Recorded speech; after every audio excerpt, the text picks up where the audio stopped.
Good afternoon, everybody, and welcome to Mental Health Matters with Seamus Corey. I'm delighted that you've listened in and tuned in.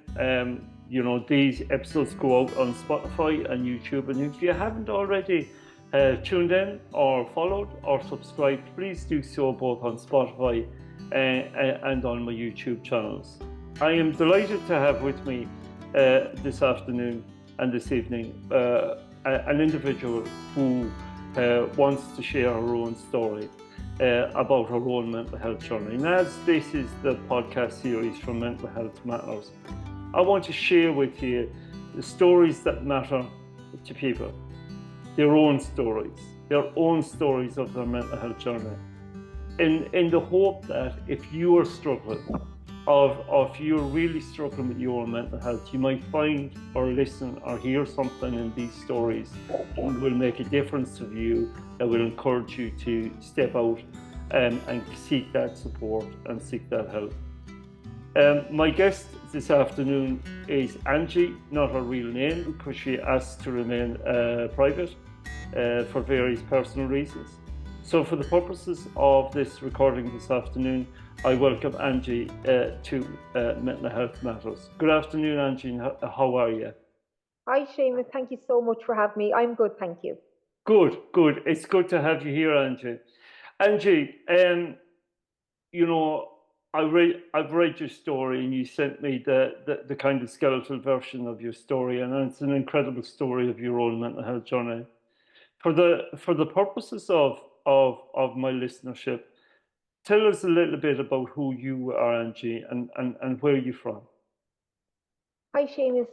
My name is Angie. I'm from South Ireland. I live in rural Ireland at the moment. I'm 40, turning 41 the end of the month. Can't believe it. Never.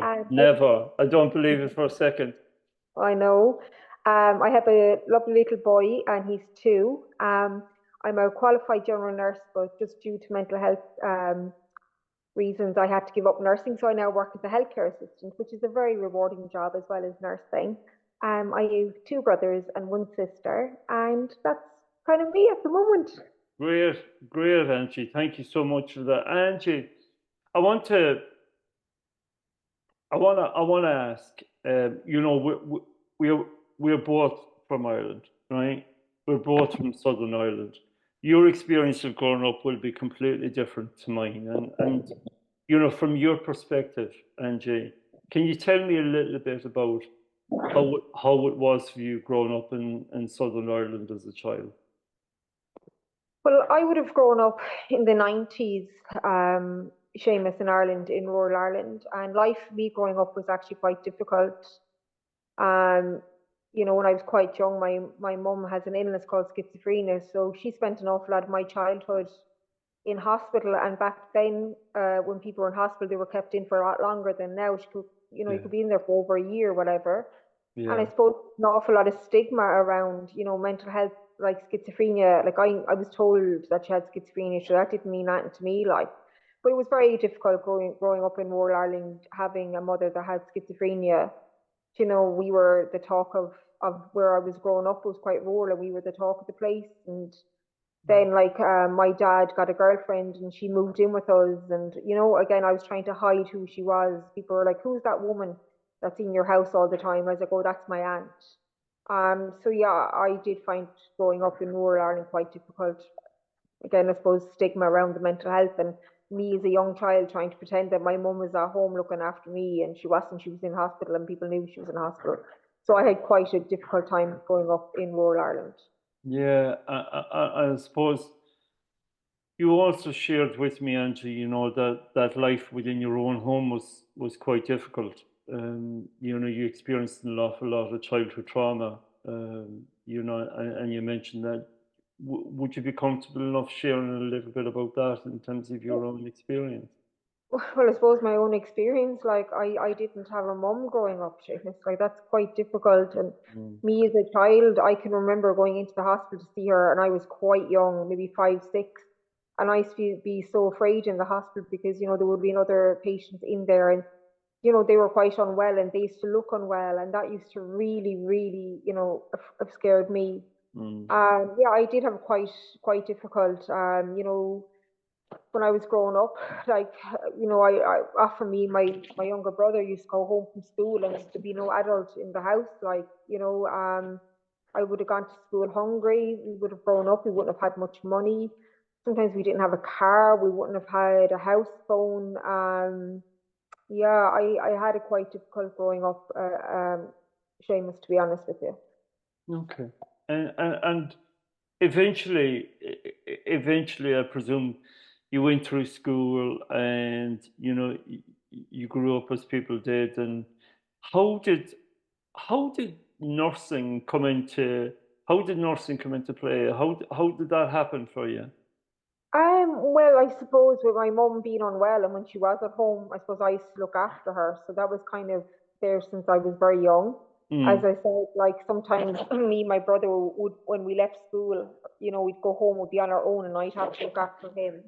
And then I remember then, you remember the trope crack when we'd have the boxes and you'd have Yeah, all the the little boxes. Yeah. you'd have all the little kids from Africa on it, and I used to get really upset when I saw that. So I don't know. I think I was always a very caring kind of person. So I think it was kind of in me from when I was very young. That's why I wanted to be a nurse because I wanted to look after people and help people. And how was your nursing training? Yeah, the nurse training. Yeah, it was fine. I trained up in Dublin. I was there for 4 years. I suppose I was quite lucky. I was putting myself through college, which was quite difficult. Wow. I paid for everything. So yeah, like I was very lucky. I was working for a nursing agency, so again, it was doing time, so I was on good money. So I had a good lifestyle, but something very bad happened when I was in college. Unfortunately, Seamus, my father stopped paying the mortgage, and Mm. our house had to be sold because yeah, so it was quite difficult. I can remember that I was 21 and it was my last Christmas in my family home. So I'll never forget that Christmas. All the other student nurses I was working with were looking forward to going home, to go on the piss, like, shall we say. And I was going home to spend my last Christmas in my family home at 21. So that was quite horrendous to happen. And then I was in big trouble if I didn't have that. I was renting a room up in Dublin because they got a house and it was a small house. It was just my brother and my sister and my other brother in the house, and that was it. So I would have had nowhere to go if I wasn't renting that flat up in Dublin. Oh And I was God. paying for it all myself. So yeah, That that was quite of a sting now to happen when I was in college. I was in second year. that was quite a traumatic event in your Yeah, life. Yeah. yeah. Yeah. How long was your training? How long was your period of It was training? 4 years. 4 years. And what happened once you were trained up? Where did you work? Did you work in Ireland or did So what happened? I worked in Ireland for a year. And I suppose I'm going to be very honest here, Seamus. I got my degree and I got my job in the hospital, and that was fine, right? And everything was going along okay. Hmm. And my mental health was kind of starting to decline, right? And I didn't know what was going on. And then I kind of came into my head, oh, I'm going to Australia. I'll get a counselor and I'll go to Australia and I'll start a new life. But everyone thought that, oh yeah, sure, Angie's going off to Oz. Nurse, she's been talking about that for years, like. But to be honest with you, Seamus, I went to Australia because I was running away from my problems. I didn't know what my problems were, but I was running away from them. So I ran to Australia. Okay. And how's life for you in Australia, Angie? I mean, it's literally the other side of the world, right? Um, I suppose I mean, I had a bit of cop on, like when I got there, when the jet lag wore off, I mean, I went in and I got my nursing registration and then I joined with agencies. But I suppose like we were partying hard, we were traveling around, Australia, we went to New Zealand and stuff, and I was getting really good experience. I Hmm. was in Sydney and I was worked in about 10 different hospitals doing agency work. And I also, what you call it, I was on very good money and I was doing agency. So I was doing like 6 weeks and I'd go off traveling for a month. So I suppose I was having a good time, but this whole life kind of like, I remember, we were drinking a lot, like, because we were traveling and that's what you did. And I never forget, like I woke up one morning and I was really hungover and I was like, I'm not meant to feel like this here. Do you get me? I was like, I'm not Yeah. meant to feel like this here. Yeah. I was having a good time, but how well mentally I was, I don't know, to be honest. I mean, I was well able to do my job and everything, but I mean, we were having a good time. I mean, the weather was fab and stuff, but I would say, looking back now, I question my mental health, that kind of way. How good was it? And I don't think it was very good because I had just left Ireland to get away from these problems that I didn't even know what these problems were, Yeah. Yeah. It was. Would you say it was like a darkness that followed you everywhere you went? And Yeah, it didn't matter where you go, Seamus. And I want listeners to know that, and that's why I'm saying it, lads. You can't get much further from Ireland to Sydney, like. yeah, well, yeah, That morning that's when I pretty felt like that, fun. I was like, I'm not meant to feel like this here. I'll never forget. I was like, I'm not meant to feel like this here. Yeah, yeah, and and and you shared with me in conversation previously how you reached what how would you describe it? Was it a crisis in Australia, or did that happen a little bit later on for you, Angie? No, that was later. I was in Oz and then I went to the Middle East and then went All back to right, Oz. all right. So talk to me about the Middle East. How did the Middle East come on for you? Was that a similar role, And or?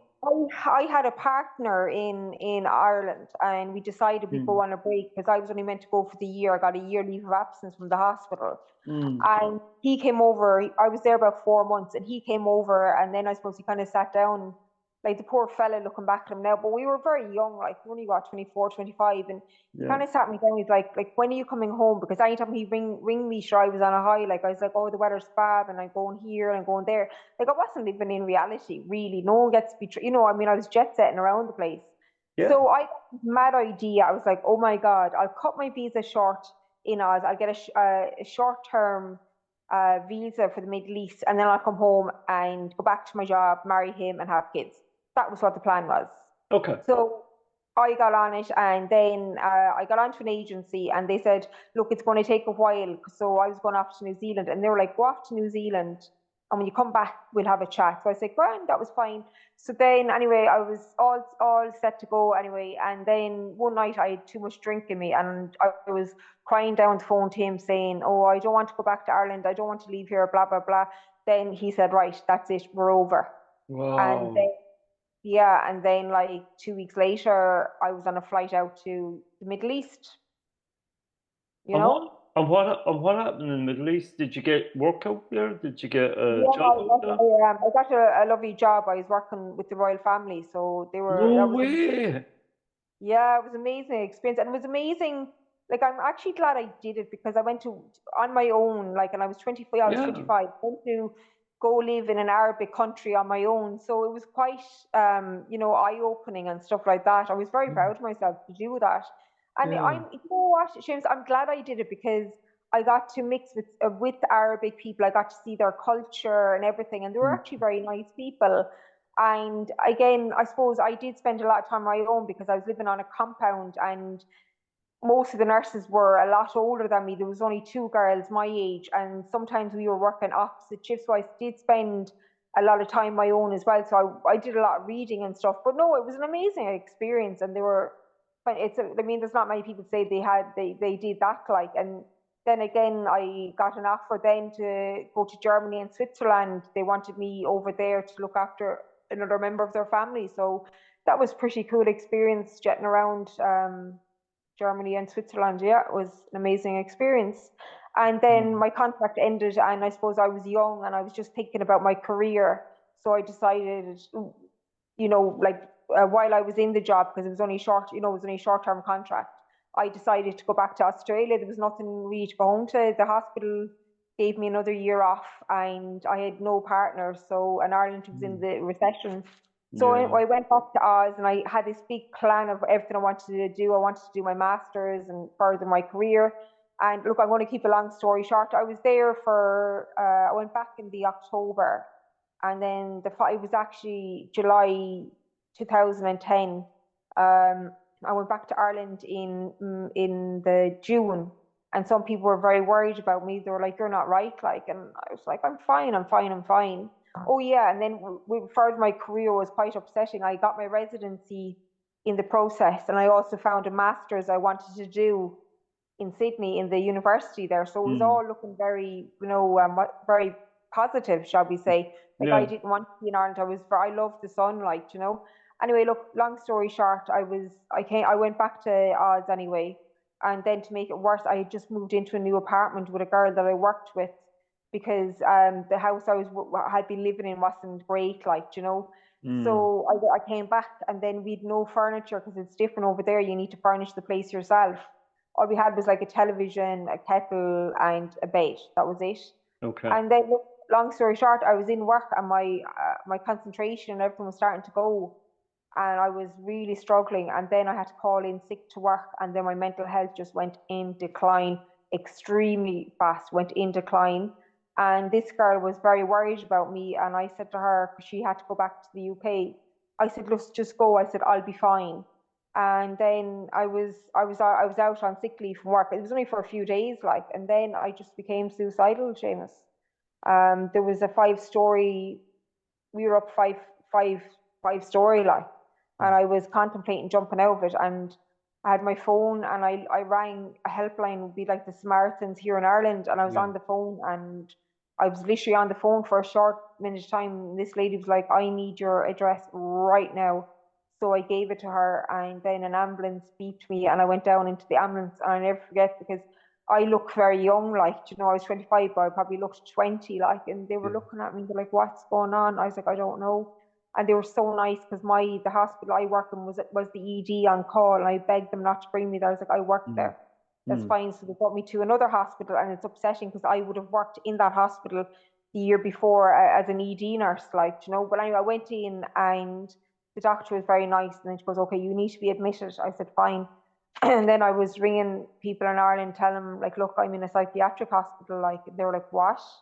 And anyway, I didn't get treated very well. Basically, I was discharged the next day. Right. So I presented suicidal, and they discharged me the next day. Wow. So Without any support or any help or wow. And they knew I was on my own over there. Like, I Wow. only had one friend over there, and me and her had kind of drifted. And then I knew one or two nurses that I was friendly with. No one else. I didn't really consider them friends, you know, like they were kind of more like acquaintances. And I, unfortunately, Seamus, took an overdose. I went around to a few pharmacies and got tablets, and I took them. And before I took the overdose, I booked a flight back to Ireland, and I had to wait a week because that time of the year is so busy. So I was on my own in a flat in Sydney on my own, chronic diarrhea and chronic vomiting. So I spent 4 days in the toilet and with one caller, and that was it. And to this day, I will never know how I got back on that flight to Dublin. I just don't know. I tried to commit suicide. I'd had a nervous breakdown.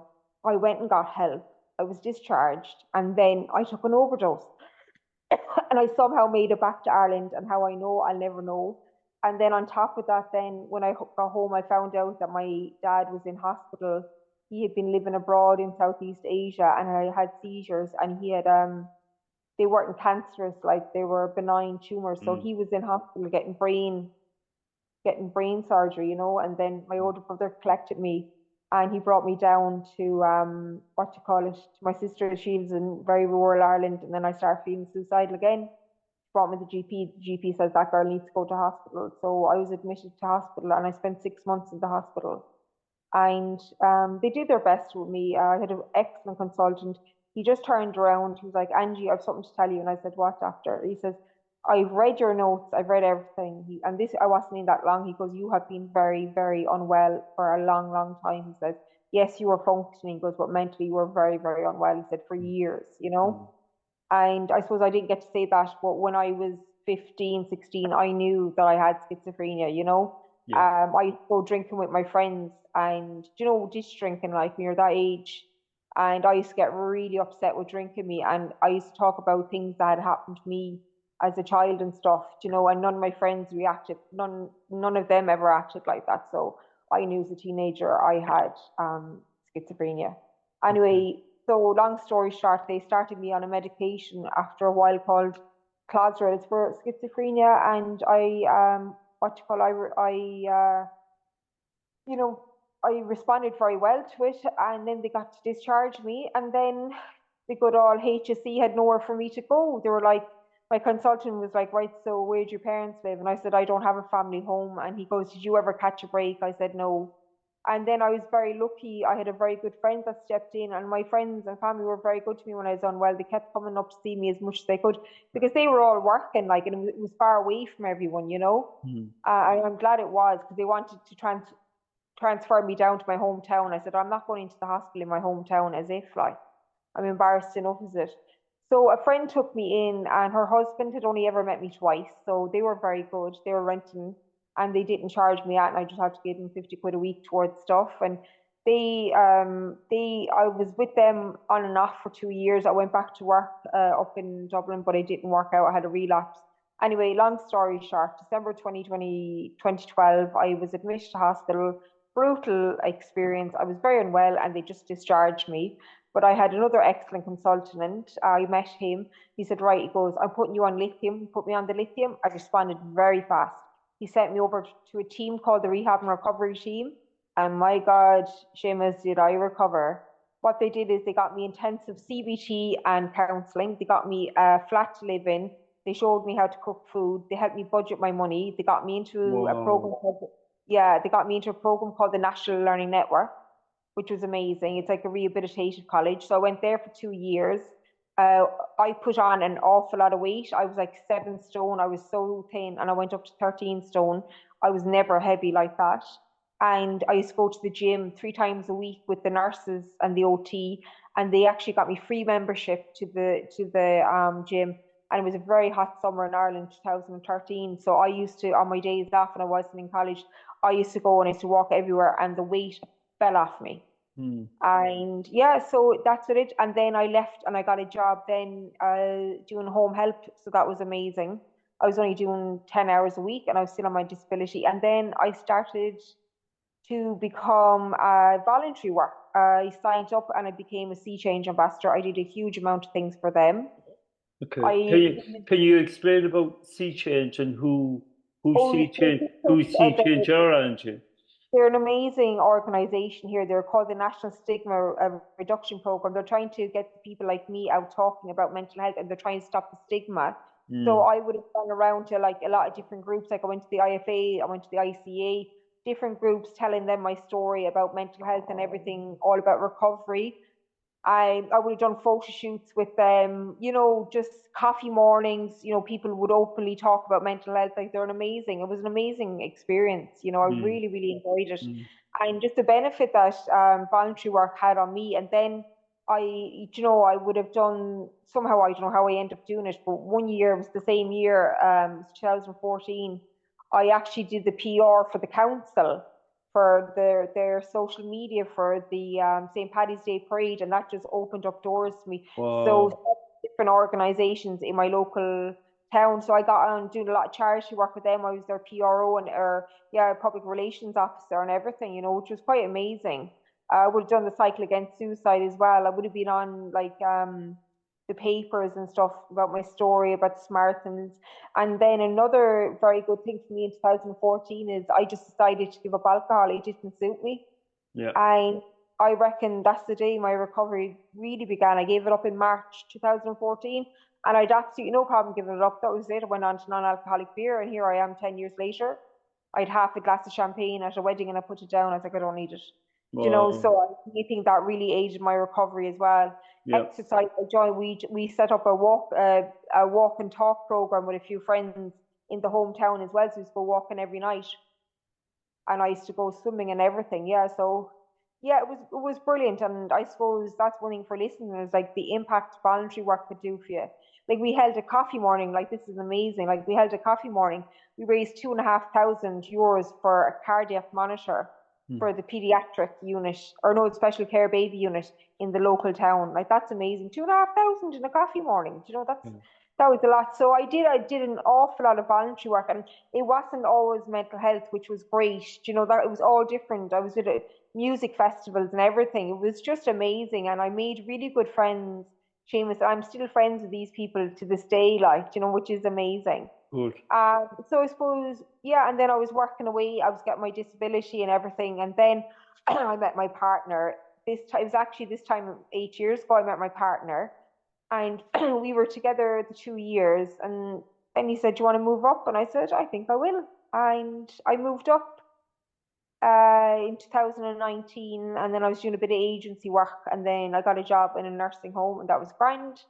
And then I got a job in the local hospital as a healthcare assistant. It was a permanent job. That was all great. Obviously, then COVID happened, so we're not going to go there. It was quite difficult working through COVID, but look, it is what it is. Has to be done. That's my job. And then I decided in July, it would have been 3 years ago, that I wanted to have a baby because I was 37 going on 38. So I came off my lithium, and that was great. And the doctor said it's going to take you months to get pregnant. He goes, "That's if you get pregnant." And it only took 2 months, and I got pregnant. Yeah, which was amazing, and that is amazing. And then pregnancy was going on along fine. I was working away, everything was going along fine. It was obviously tough enough working, but it was great. And then unfortunately that February, Seamus, I was talking to my mum on the Sunday, and that was grand. And then I was over at a friend's house, and my brother rang me on the Monday. "Mom's in hospital." I didn't think anything of it. Yeah, emphysema, off we go. And I rang the hospital, and they said, "Oh, your mum's going back to the nursing home for palliative care." I said, "What do you mean palliative care?" I was like, "I was only talking to her yesterday." And yeah, she just didn't want to live anymore, Seamus. She'd had a very tough life, extremely tough life. Yeah. And yeah, she died then on the Thursday. So that was quite life shattering. I was very, very close to her. As I got older, I got extremely close to her. Like years ago when I was unwell, like I used to always I'd go over to her house, like when I was staying at that woman's house, or I got a flat in the town or whatever, like I'd often go over to her house. I was in my 30s, like, and I'd hop in the bed beside her, like I would have done as a child when she wasn't in hospital, And so that was, quite life shattering. Anyway, I took a week's whatever you call it, that kind of leave that you can take, and then I went back to work, and they sent me to a different unit in work, so it was a lot easier because I was so heavily pregnant. Like, so that was grand. They were very nice. They're very accommodating to me and everything, so it was fine. And then it just got to a stage I wasn't able to work, so I just took early leave. That was grand. I was doing loads of walking and stuff. I don't think it hit me about my mom. She just hadn't hit me, like. And then I had my baby, and that was the end of June. And the day I had my baby, I found out my dad had terminal cancer, 6 months to live. Oh, wow. Yeah. Wow. Yeah, so that was pretty tough. And then I had a young baby. I was on my own. My partner was working, and I was at home all day on my own with a young child. Don't worry, don't get me wrong, I adored him. But it is, I don't know, Seamus, if you have children or not, but like you have this little being that you need to get food into. And then being a nurse, I'd be so OTT about everything. And then, I mean, I was managing fine with him. Myself, my partner had a good routine going. I was very lucky. My sister came up for a while to give a help. And my brother came up, and my other friend came up for a few weeks. So I did have a bit of support and stuff with them. They would have come up together all together. It would have been about 6 or 7 weeks. Like, it was like 2 or 3 weeks in between. And then my mental health was just going into decline, and my partner didn't know what was going on, and he was ringing nurses and stuff. He said, "There's something wrong with Angie. I don't know what's wrong with her." And then I got to a stage, they got an emergency meet me, and I basically said to the doctors, like, "If you don't admit me, I'm not going to be around for much longer. I've tried to end my life before in the past." And they said, "Okay." And then they're like, "Will we call you an ambulance?" I said, "No." So my partner, like, can you imagine what must have been like for him? His partner of whatever 7 years, and the young baby in the car. Like, the baby was only not even 6 months. I had to bring me. It was an hour and a half away. Had to drive me down. Like, they did offer me an ambulance, but I was like, "No, I just want to go now." So then I was admitted to hospital, and I spent 6 months in there, Seamus, unfortunately, and no treatment was working. And then they offered me CBT, and I said, look, I'm desperate. I'll go for it. So I went for it, Seamus. It was horrendous, horrendous. I had to get my head shocked twice a week for 4 weeks. I was put under general anesthetic. I had to get cannulas. I had to get injections. You know, I still remember it, and I'll never forget after the first one when they took the tube out of my mouth. I couldn't even breathe. It was so bad, like. But I don't know, Seamus. I just, it was like when I was put on the lithium, when I was put on the Clozaril. When you've got good consultants. Do you know what I'm saying to you? Yeah, I I do.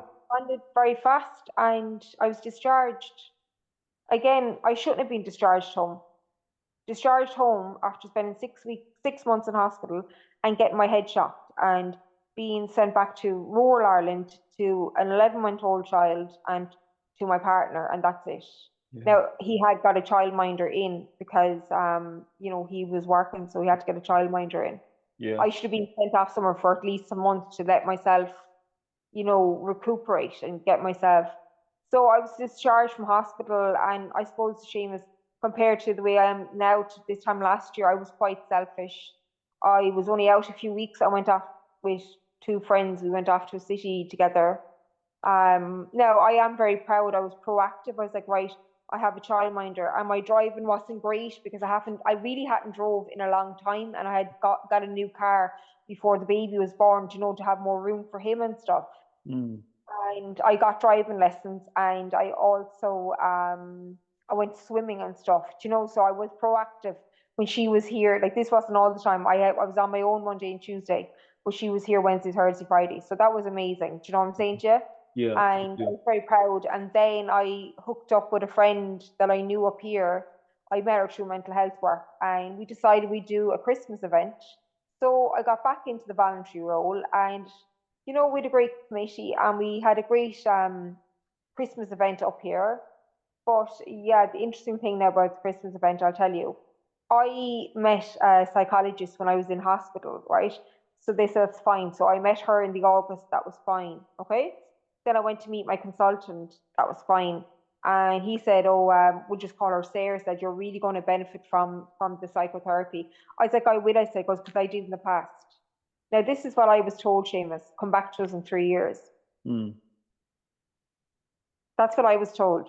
Wow. So I had my consultant saying to me on a Thursday, she would say, you're really going to benefit. And then a week later, I meet the psychologist, and she says, yeah, you're really going to benefit now, but you have to wait 3 years.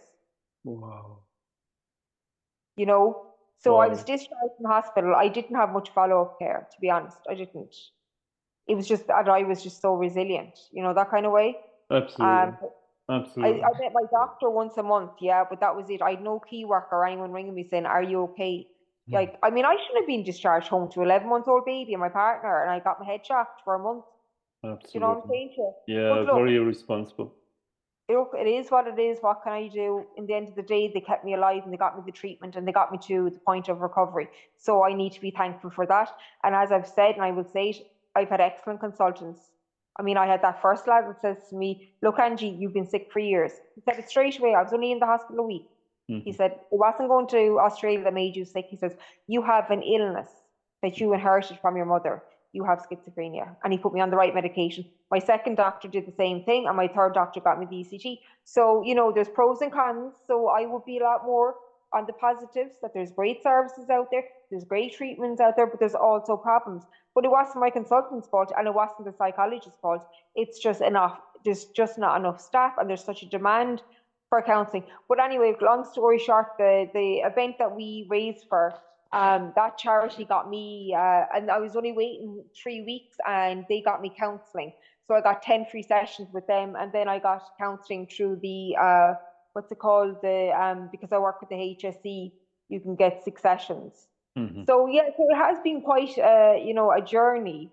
I think where am I at now? Like, life overall is quite good. There's the ups and there's the downs, whatever. But I'm working on a lot of interesting projects. I'm helping out a steering group about Clozaril. So that's a really interesting that I'm working on. I've also signed up to be an ambassador with a local charity, Good. and I'm going to be on the lived experience panel with the Samaritans. I have a beautiful little baby boy. He's just gone 2. He's fantastic. I've actually made friends and stuff, in the last while. People up around here and stuff. I've connected with them through mother apps or through different, mother groups and stuff. I'm looking forward to seeing where my career goes in mental health. I'm really, really interested to see how it'll go. I'm happy in my job at the moment. The hours are very good.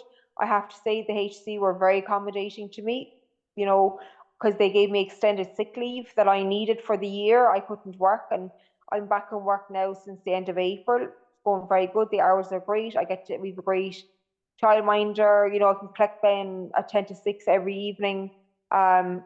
I'm just kind of excited to see what will I be doing. If someone had told me this time last year that I would be here doing a podcast with you and all those other projects I told you I'm working on, so God knows where I'll be this time next year, that kind of way. Absolutely. Yeah, Absolutely. I'm a very girl, You, Seamus. Makes you such a know, good record. absolutely, Angie, and it's a credit to you, and it's a credit to your resilience, and it's a credit to your courage, and it's a credit to your determination and one of the things that inspires me about your own story is that the fact that yes, you had struggled with your mental health for years. You walked around undiagnosed, and it wasn't until you got the help and support that you needed, within that first week, the doctor coming up to you and say, look, Angie, you've got an illness, and your illness is schizophrenia. Did that give you a sense of relief, Angie, knowing that finally that you knew what condition you had? It did, Seamus. It kind of gave me, right, I have this illness. Yeah, And then you can research the illness, but sure, I knew a lot about the illness anyway because I would have been that's from you. researching it. But Yeah. it did give me kind of ownership, and I suppose I have my illness, Seamus, but I've learned to live with my illness. Now, I suppose I forgot to mention one thing. When I had decided that I wanted to have the baby, I met a perinatal psychiatrist. It was before COVID, right? Mm. And he did say to me, he's like, you do run the risk of becoming unwell. He said it to me, my partner. And I was like, well, I haven't been in hospital for 8 years. I didn't rely on the mental health services for 8 years. Like I used to meet my consultants once every 6 months. That was it. Yeah. I Yeah. know hospital, like the last time I was in hospital was 2012. So Hmm. we were talking 8 years later. Yeah. Now, how could I have foreseen that my mum and dad were going to die like that? No, And I then get I it. was off the lithium as well because I was pregnant. And the happy hormones kept the lithium, they kind of sustained the lithium, like they replaced the lithium. So I Mm. suppose that's one thing I didn't get to mention. I forgot to mention that. Like I did run the risk, James, but I didn't think it was going to happen. Yeah. But with the illness, yeah, I have the illness, but I've learned to live with the illness. Do you know that kind of Yeah. way? It's like if someone has diabetes, they take their insulin. I take my medication every morning. I take my medication every night.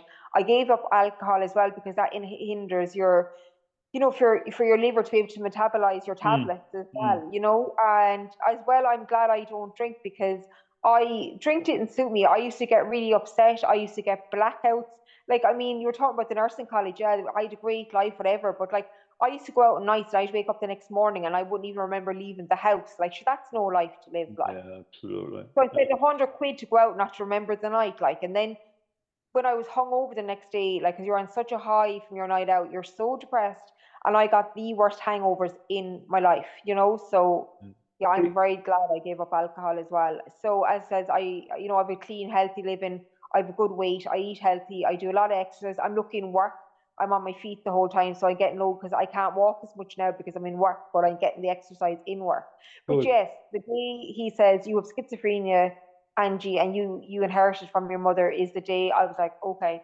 I mean, it was a bit of a shock, obviously, and took a while to Thank you. acknowledge. But yeah, that was a savior day for me, definitely. Absolutely. And what strikes me about your story is, if you don't mind me saying it, Angie, is that you're not defined by your condition. Your condition doesn't define you. You are bigger than your condition. Yes, your condition is part of you, but it's not who Angie is, right? I learned to live with it. Like people have diabetes, They take their insulin and they get on their merry way, and that's it. Yeah. I have bad days, but you see, and at the moment, and I hope everyone does it at the moment, just with life, and I have different life things going on. I practice mindfulness and it is amazing. It gets me through every day. I know exactly now next week what I'm doing, what I'm doing. I practice a thing called gratitude. I'm like, I have so many things to be grateful for. I do my exercise, and what I do is I ring a helpline if I'm feeling depressed or overwhelmed or anything. What I usually used to do during the summer is, well, if you could call it a summer, I stick the earphones on, baby's in bed, dad's at home, I go off and ring the Smartens, Aware, Pieta House. So I really think that is a tool for people, is mindfulness, gratitude, exercise, healthy diet, no alcohol, or if you do minimal alcohol, and ringing helplines. That's how, and what I suppose I'm, like with the HSC, why I'm so happy with them is they got me to a point of recovery, yeah? Mm-hmm. But Mm-hmm. my recovery is my responsibility. It's not their response. Do you know what I'm saying? It's Absolutely. up to me. I'm so proud. As I said, I'm out of hospital since May 2023, that I've maintained my recovery. With the ECT, it's usually within the first 6 months you're going to relapse. I happen relapse. My mental health is getting better every day and I'm stronger. Like the girl I am now to this time last year, I was very selfish this time last year. I was all about Angie, Angie, Angie. Whereas now I did nothing this summer. I went home in June at the start of the bank holiday. I met a friend for lunch and that's it. That's all I've done in the last like 2 months, because I'm happy to be at home at the weekends with the baby and playing with him and just doing the housework and being with my partner. I wish I was like this time last year, but look, it is what it is. Maybe I needed to think about me then, but now he is my life. You know, I love to be jetting here or there, and I don't care about that anymore. He is my life because he's getting big. He's gone two already, Seamus, you know? So yeah, that's where I am. Good. And you know, I celebrate where you are, Angie. I celebrate Good. where you are today, and I celebrate the journey you've taken in terms of your own mental health. Angie, one final question. Why did you come on my podcast? Why did I become on your podcast? The reason I came on your podcast, Seamus, is because I am a mental health advocate. I have been one for years, and now I'm back in the role. As I said, I'm now an ambassador, and I'm also helping out with a new group up here in the local town as well. I want to get the message across to people that recovery is possible, Seamus. Like the darkest night will end and the sun will rise. You don't, if you're struggling with your mental health, you are not alone. There is so many people suffering in silence from mental health, Seamus. There is support out there. I know people give out by the HSC. I've had my problems with them, but look what they've done for me, Seamus. Come on. Look what they've done for me. Absolutely. I have been suicidal. I've taken overdoses. I have been away with the fairies. I was so unwell. I mean, my first time, it took me 4 years to get back on track. I got sick in 2010 because I was talking to another gentleman in the States. He came across me on LinkedIn and we had a good chat. And he said to me, he goes, right, the first time you got sick, how long did it take to recover? I said, 4 years. It really did take 4 years. Yeah. Okay. This time round, it was a few months because of the treatment I got was so amazing and it was so fast, whatever. But people shouldn't suffer alone. The stigma, Seamus, is starting to decline. I mean, I know it's still out there, but there's so many people talking about mental health. There's so many good people. I see it on LinkedIn all over the world. They have they're like me. They're genuine people, and they are trying to stop the stigma, Seamus. They're trying to stop suicide. And suicide isn't the answer. Seamus, I wanted, but Seamus, see, the thing is, when I was suicidal in Australia, I didn't want to die. I just wanted the pain to end.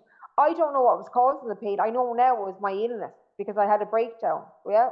And I hate that term breakdown, but I don't know. I became unwell, we should say. That's a nicer phrase. But like people shouldn't suffer on their own because there's so many people out there that are suffering with mental health. So many people. Like 1 in 4, they say, this thing. And the thing is, there is actually very good help because I am a beacon for what they did for me. 100%. Like this doctor got this, like I feel so sorry for me, is this young girl coming in the door, I looked well, and she is all over the place. He doesn't know what's going on until he sits down and goes through my history, family history, and then he's like, right, that's it. You know, he had to, he went through with my brother, like, what is there mental illness in your family, blah, blah, blah. And he got me to that point of recovery. It wasn't his fault, he'd nowhere for me to go. But look, I got there. I got somewhere to go because I had a very good friend as well. Do you know, that kind of way? So people, I know, and it's quite daunting, I suppose, people thinking about going into hospital, you know. But I have to say, nearly every person I met in the hospital were amazing. Like, I will never forget this one guy, and he was in the hospital. This was last year, or it was 2 years ago, it was around Christmas. And he was in the hospital because he was homeless. And I'd no vape, right? And all the other patients were so nice. They kept offering me fags. And I said, no, I'm not having a fag. I haven't had a fag in 9 years. And you know, this homeless man did, because the nurses couldn't go to the shop and they were busy, and I understood, and I wasn't allowed out because they thought I was, you know, I was a risk to myself. This homeless man went and got me a vape. Come on, Seamus. Yeah. He went and got me a vape, and he's homeless. Like, you know, there's actually really nice people in there, and the nurses and the doctors are doing their best. It's just they're so overworked. So people shouldn't be afraid about going into hospital. You know, you are going to get well cared for. I was very well cared for. I went to that rehab and recovery team, and my God, did they rehab and recovery for me. Only for them, I met that consultant, and she's like, I heard you had a baby. I was like, yeah. And I said to her, goes, only for you, I wouldn't have had my little boy. Do you know, like, so if you think about it, like, you know, 14 years ago, I was trying to kill myself in Australia. And now 14 years, I have a job, I have a partner, I have a baby, I have a house, I have a car. Yeah. Seamus, if I can do it, anyone can do it. Absolutely. I was so unwell, Seamus. I tried to end my own life at 26 years of age. You know what I'm saying to you? And I'm here, maybe 41, but you know what? I'm going to embrace it. I suppose what advice is, people, they need to get out there. They need to know that there is support out there. Personally, probably your best port of call is your GP, and they can refer you on. I suppose it depends how unwell people are. If someone's obviously at harm risk straight away, you need to call 999 or 112. You know, they need emergency. But I just want people not to suffer on their own.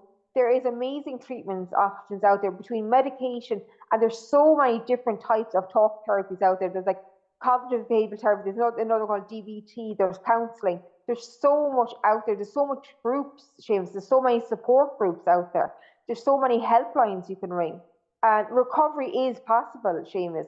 That's why I wanted to come on your podcast to get it, that if I can do it, anyone can do it. I was very, very unwell, okay? I'm very lucky. If I had not rang that person, that whoever that helpline, I don't even know how I even had to cop on to do it. But if I hadn't rang that person, I would have died at 26. And I did. And now look at the life I have. And I think, do you know what? Sometimes I think my life is only beginning. After all the experience I've had, I'm a very lucky girl. I've been all over the world. I can't complain. Do you know what I'm saying? I've had some great experiences. I've had some bad experiences. So that's why, Seamus, I wanted to come on your podcast. Angie, you have been an absolutely beacon of light in terms of this podcast, and an absolute ambassador of what it's like to go on a mental health journey, but more importantly, what it's like to be on a mental health recovery.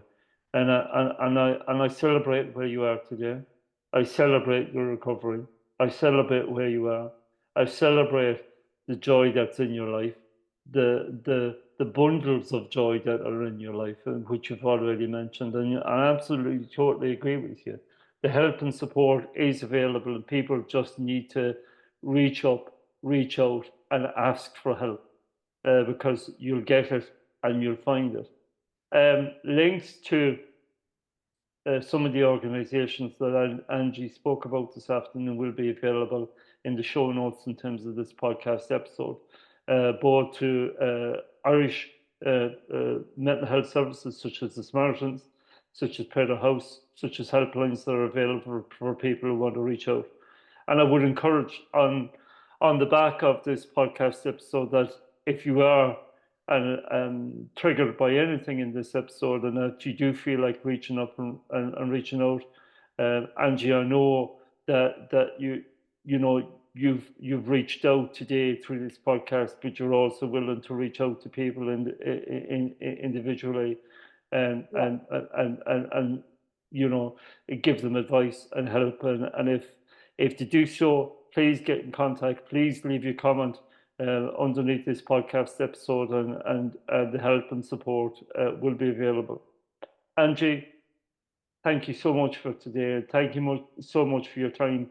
Thank you so much for the courage that you've taken and the resilience you've taken and the honor that you've given me in terms of this podcast series to come on and share your story with me. Honestly, I'm humbled to hear your story, but I'm also filled with joy, and I'm also filled with a great degree of hope that with the right help, with the right support, with the right encouragement, with the right people coming into your life at the right time, you too can get help and support and enter into a good recovery. So I really appreciate where you are today, Angie. I really celebrate where you are today, and I wish you all the best for the future. Thank you so much, Seamus. It was lovely talking to you.